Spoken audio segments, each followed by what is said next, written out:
శ్రీమాత్రే నమ. జయ గురు దత్తాత్రేయ నమ. ఈ వీడియోలో మనం ధనుస్సు రాశి వారికి జూలై నెల మాస ఫలితాలు పరిశీలిద్దాం.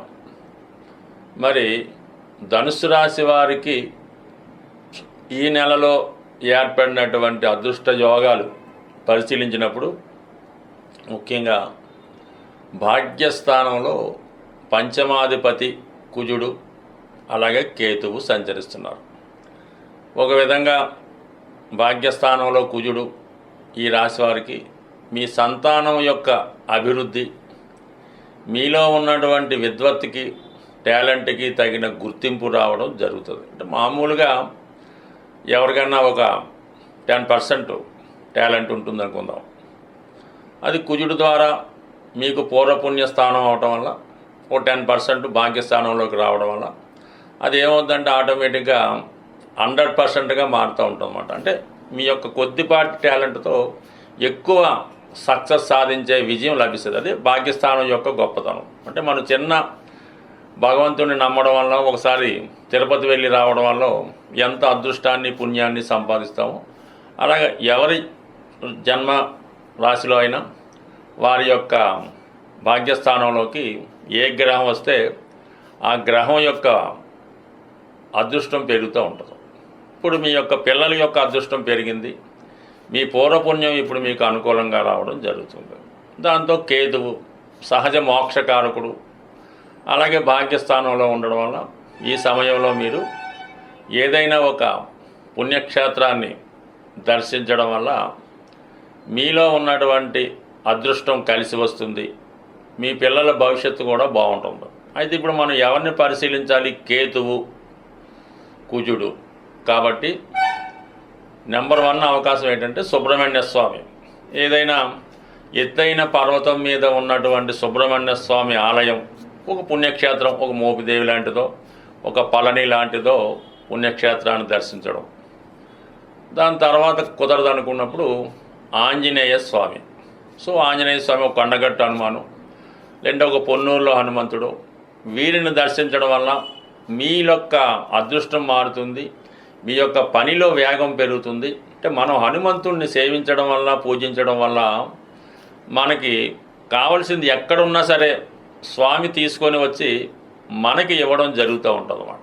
అందుకని సాధారణంగా వివాహం కాని వారు ఆంజనేయ స్వామిని తమలపాకులతో పూజించడం వల్ల ఆ వివాహం తొందరగా అవుతూ ఉంటుంది. ఇప్పుడు మీకు ఏ కార్యక్రమం అయితే ఉందో మీరు స్వామిని కొలుచుకోవడం వల్ల మీకు తొందరగా ఆ కార్యక్రమం నెరవేరుతుంది. ఇది ఒక జ్యోతిష శాస్త్రంలో ఈ గోచారంలో అప్పుడప్పుడు ఇటువంటి అదృష్ట యోగాలు ఏర్పడుతుంటాయి. అది తెలుసుకొని దాన్ని ప్రయత్నం చేయడం వల్ల మన పని సులువు అవుతుంటుంది. ఇటు మనం ఎంతకాలంగా మనం ప్రయత్నం చేసాం, మనకి పని అవ్వలేదు, వాడు ఒక్కసారే ప్రయత్నం చేస్తే వాడికి ఫలితం దక్కింది అన్నవి ఇటువంటి సమయంలోనే మీకు అదృష్టం కలిసి వస్తుంది. దానికి అనుకూలంగా సప్తమ స్థానంలో గురువు అలాగే భాగ్యాధిపతి. దీని కారణం వల్ల కూడా మీకు మీ యొక్క జీవిత భాగస్వామికి, అంటే భార్య లేదా భర్తకి, అలాగే రాష్ట్రాధిపతి అవ్వడం వల్ల వ్యక్తిగతంగా మీకు, అంటే ఇద్దరికి, భార్యాభర్తలు ఇద్దరికి, లేదంటే ఎఫ్ఐఆర్స్ ఉన్నవాళ్ళు పార్ట్నర్స్ ఇద్దరికి కూడా ఒకేసారి విజయ అవకాశాలు కానీ విదేశ అవకాశాలు కానీ రావడం జరుగుతుంది. అంటే వివాహం కాని వారికి ఈ వివాహ సంబంధం కుదురుతూ ఉంటుంది.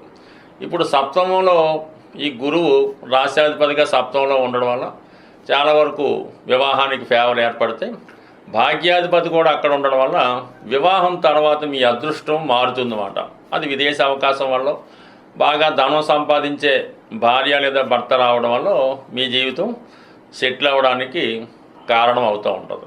ఇంచుమించుగా జూలై 15 వరకు ఉన్నటువంటి ఈ యోగం జూలై 15 తర్వాత రవి అష్టమంలోకి వస్తూ దశమంలో దశమాధిపతిగా ఉన్నటువంటి బుధుడితో కలిసి అష్టమంలోకి వస్తాడు. ఇది అనూహ్యంగా మీలో ఉద్యోగంలో మార్పు కానీ, ఉద్యోగంలో ప్రమోషన్ కానీ, కొంతమంది ఉద్యోగం మానేసి వ్యాపారంలోకి రావడానికి కూడా ఈ గ్రహస్థితి మీకు సహకరించడం జరుగుతూ ఉంటుంది. అంటే అష్టమంలో ఏర్పడినటువంటి బుధాదిత్య యోగం, పైపచ్చి ధనుసు రాశి వారికి భాగ్య రాజ్యాధిపతులు, ఇవన్నీ కూడా అష్టమం అన్నది ఒకేసారి ఏం చేద్దంటే అనుకోని మార్పు. మనం ఒకటి తలుస్తూ ఉంటే వేరొకటి జరుగుతూ ఉంటుంది.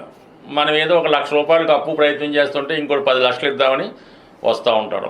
దాన్ని కరెక్ట్గా ఉపయోగించుకోవాల్సి ఉంటుంది. ఈ ఆకస్మికంగా వచ్చినటువంటి అదృష్టం ఒక నడమంత్రం సిరిలాగా మిమ్మల్ని అటు ఉద్యోగపరంగా అభివృద్ధిస్తుంది, కొంత నిగూఢంగా ఒక రహస్యంగా ఒక నిధి లాంటిది. అంటే ధనం నిధి అంటే ప్రతిదీ గుప్త నిధులైతే కాదు, ఒక విద్యా సంబంధించిందో ఒక రహస్యం తెలుసుకోవడం వల్ల చాలా వరకు ధన సంపాదనకి కారణమవుతుంటుంది. కొంతమంది జ్యోతిష్కుల దగ్గర, కొన్ని కుటుంబాల దగ్గర కొన్ని రహస్యాలు ఉండడం జరుగుతూ ఉంటుంది. దాని ద్వారా వాళ్ళు ఉపాధి అవకాశాలు పొందడం జరుగుతూ ఉంటుంది. కొన్ని మెడిసిన్స్ లాంటివి కొన్ని కుటుంబాలు ఇస్తూ ఉంటారు.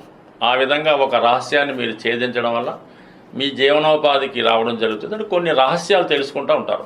సో ఇది మీకు ఇప్పుడు ఏర్పడినటువంటి యోగం. ఇక యాజిటీజ్గా మీకు 3వ స్థానంలో ఉన్నటువంటి రాహు మిమ్మల్ని మీలో ఉన్నటువంటి టాలెంట్ని తగిన గుర్తింపు వస్తుంది. అయితే మోసం రూపంలో, అంటే మీరు ఒక నిజాయితీ పద్ధతిలో వెళ్తూ ఉంటే మిమ్మల్ని ఉపయోగించుకోవాలని ఎవరో ఒకరు మిమ్మల్ని సంప్రదించి వాళ్ళు మీ యొక్క టాలెంట్ని వారు తీసుకొని వారు మిమ్మల్ని మార్కెటింగ్ చేయడం జరుగుతూ ఉంటుంది. లేదు మీరు ఒక అడ్వకేటు, ఒక లెక్చరరు, ఒక ఆస్ట్రాలజర్ అయ్యడం కొందాం, మీరేదో ఒక క్లయింట్కి, ఒక డాక్టర్గా ఒక క్లయింట్కి ఒక 1000 రూపాయలు వసూలు చేస్తున్నారు సాధారణంగా. మీకు మిగతా సంస్థలతో టైఅప్ అవడం వల్ల వారు ఒక 10,000 రూపాయలు మీకు ఒక క్లయింట్ దగ్గర తీసుకొని మీకు ఒక 5,000 ఇచ్చేలాగా అగ్రిమెంట్ తీసుకోవడం జరుగుతూ ఉంటుంది. అంటే మిమ్మల్ని ఆ విధంగా మార్కెటింగ్ చేసుకొని మీ ద్వారా ఇతరులు ధనం సంపాదించడానికి కూడా ఈ గ్రహస్థితి చెప్తుంది. అయితే అర్ధాష్టమ శని ప్రభావం వల్ల మనసుకి కష్టం కలిగించే సంఘటనలు జరగవచ్చు. సొంత మనుషులే ఎవరు నావారు అనుకున్నారో వాళ్ళు మీకు వెన్నుపోటు పొడిసే అవకాశం ఉన్నది. సాధారణంగా ఈ సమయంలో ఆత్మీయుల దగ్గర నుంచి దురదృష్టకరమైనటువంటి వార్తలు వినడం కానీ, మిమ్మల్ని అవాయిడ్ చేయడం కానీ కొన్ని జరగవచ్చు. సో ఏదైనా అతిగా ఎవరిని నమ్మకుండా ఎవరిని ఎక్కడ ఎంతలో ఉంచాలో అంతలో వస్తూ మీ యొక్క దారిలో మీరు నడుస్తూ ఉంటే కంపల్సరీగా మనసుకి హర్ట్ అవ్వకుండా, గాయం అవ్వకుండా హ్యాపీగా ఈ నెలంతా గడిచే అవకాశం ఉంటుంది. స్వస్తి. ప్రతి ఒక్కరికి కూడా ధనం అన్నది చాలా ఇంపార్టెంటు. ఆ ధనం ప్రతి వాళ్ళు సంపాదిస్తూ ఉంటారు. అయితే వచ్చిన ఆదాయం కన్నా ఎక్కువ ఖర్చు అవ్వడం వల్ల రుణగ్రస్తులు అవ్వడం జరుగుతూ ఉంటుంది. ఆ కారణం వల్ల చాలామంది ఆర్థిక పరమైన ఇబ్బందులు కలుగుతూ ఉంటాయి. ఇప్పుడు మీకు ధనాన్ని కూడబెట్టడానికి, అంటే ధనం సంపాదించడం అందరికీ తెలుస్తుంది, అది దాచుకోవడం, అలాగే మీ అవసరానికన్నా ఎక్కువ ధనం రావడానికి ఒక పరిష్కారం అన్నది మీకు తెలియజేయడం జరుగుతూ ఉంటుంది. అది సింపుల్గానే ఉండడం జరుగుతూ ఉంటుంది. అయితే ఇది నమ్మకంతో చేయవలసి ఉంటుంది. ముఖ్యంగా ధనాన్ని కూడబెట్టడంలో ఈ చీమలు చాలా ఇంపార్టెంట్ అన్నమాట. అవి ఏం చేస్తాయంటే ఎక్కడన్నా ఆహారం దొరికితే మొత్తం అంతా ఒక చోట దాచుకునే, ఎందుకంటే వర్షాలు వచ్చినప్పుడు దానికి పనిచేస్తుందని. కాబట్టి మీరు చీమలకి ఆహారం వేయవలసి ఉంటుంది.